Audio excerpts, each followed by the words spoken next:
well, here we are. Welcome to my extra long video about what is life on Big Idea 1. And I have a feeling this video is going to be very cool. So to start off, we'll start with organisms linked by descent from common ancestry. So life arose on 4 stages. First, small organic molecules were synthesized. Next, these small molecules were joined together into macromolecules like proteins and nucleic acids. These macromolecules will then eventually be packaged into protocells that have the ability to maintain an internal chemistry different from the external environment. The last step is the ability to reproduce. And honestly, when you think about it, life is really all about reproducing. All organisms have been selected and designed to successfully reproduce and pass on their genetics. So you know that DNA stuff everybody thinks is so cool and so important? Well, it is, but I think RNA needs a little bit more of the spotlight here. After all, it was the first messenger of genetic information because it is easier to replicate and it is beneficial for early organisms that need to reproduce quickly in order to survive. So eat that, DNA. Not so cool anymore.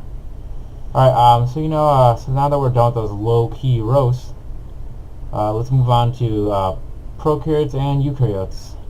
And if you really need to know, prokaryotes are simple, and eukaryotes are complex. The simple way to put it.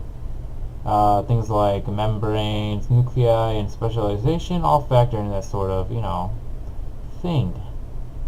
So to wrap this slide up, I'll talk to you a little bit about phylogeny, which is the evolutionary history of species or a group of related species.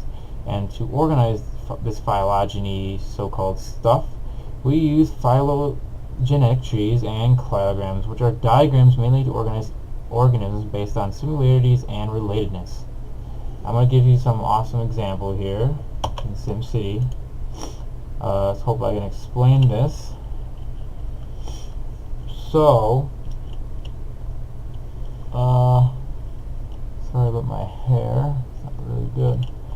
But here we are, the city, not really, but the city. I have organized this cladogram thing based on residential wealth and how dense the buildings are. As they go up, they get larger, as you can see, and it's based on residential wealth. So it's just low wealth residential, high wealth residential, and this is medium wealth residential, and this is high wealth. So they all have derived characteristics. So we look at this. The whole bottom tier is like all small buildings. They all build off each other to get more complex as they go. And then when they branch off in certain directions, they might stay medium wealth, but they're getting more added characteristics in the sense that it's getting bigger, as you can see. So it's smaller, bigger and bigger. And same with this over here. So that's a cladogram, I think.